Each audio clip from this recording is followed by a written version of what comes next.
Yes, and start. Sir, I express my gratitude to the honorable members for the keen interest they had taken in the whole matter and for the many valuable suggestions they have made. Unfortunately, in the limited time at my disposal, I will not be able to refer to every point which has been raised by the honorable members, but I can assure the House through you that all the suggestions which have been made will be given full consideration by the government. I would like to take up some common points which have been stressed by a very large number of my honorable friends. Here, the first point that has been stressed by a very large number of members deals with the question of the care of expectant mothers and the care and particularly the nutritional care of smaller children up to the age of 6. There is no doubt that this is the most important period in the life of any human being, and any lack of effort in this age group can have very serious consequences when the child grows into adulthood.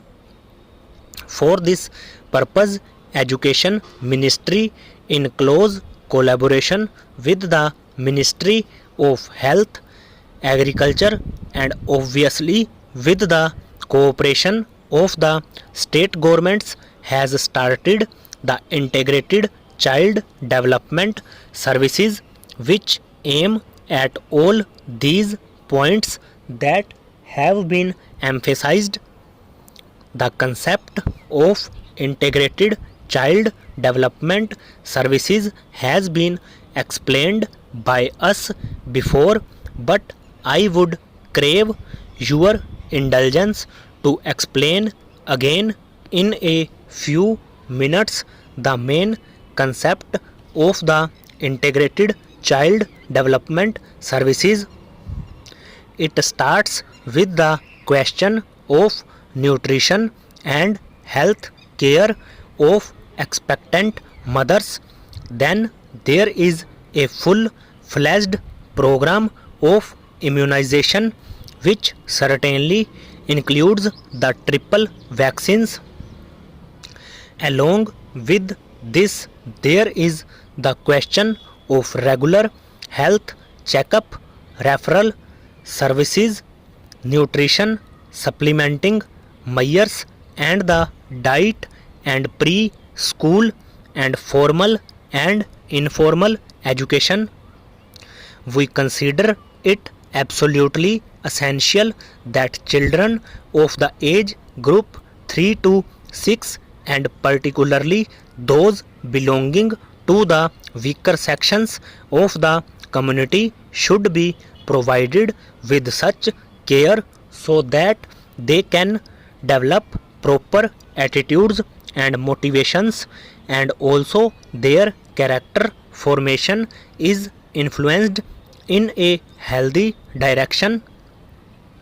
For this purpose, we propose to set up centers as far as possible in close proximity of a primary school to involve elder children, especially girls, to participate in the looking after of the younger babies as a part of their work experience.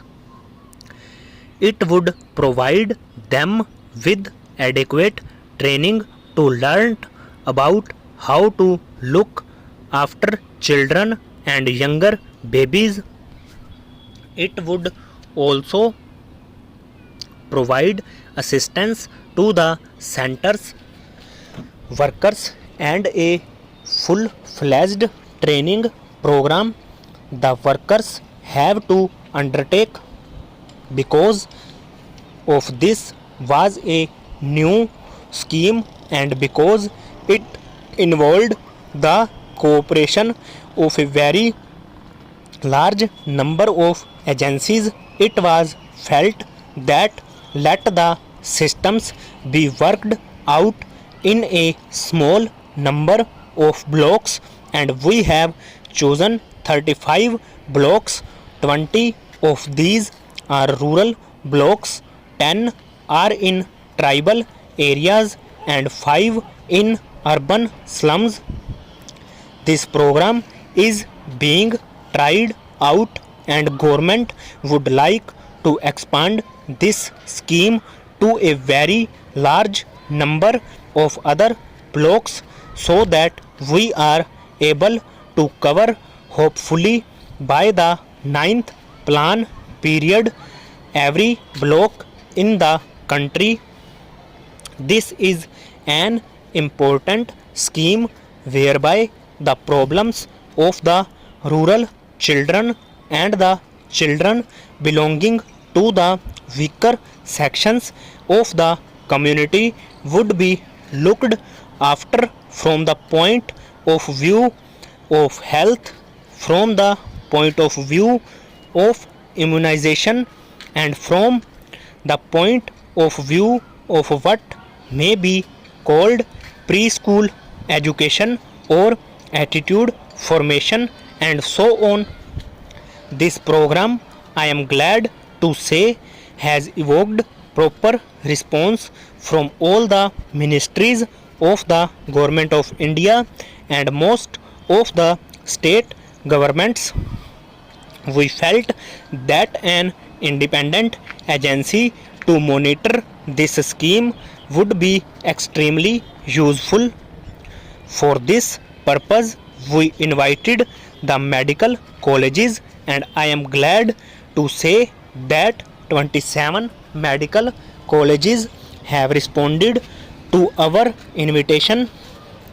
The All India Institute of Medical Sciences in New Delhi is coordinating the work that is being done by the medical colleges for preparing the baseline data about nutrition, about the general health of children and of expectant mothers, and so on.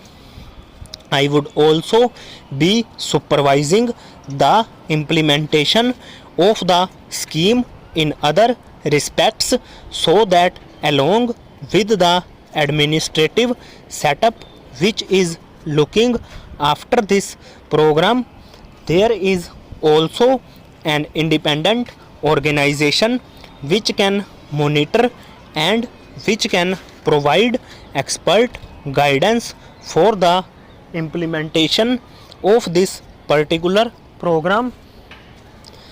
We have also insisted that in each village there should be women organization formed, because without involvement of the women of the villages and the localities concerned, no worthwhile program for children is likely to succeed. The progress so far in this regard has been on the whole satisfactory, although I would like greater emphasis being placed by the state government on the setting up of women organizations in each of the villages. The state governments are anxious to set up these organizations as early as possible. Over.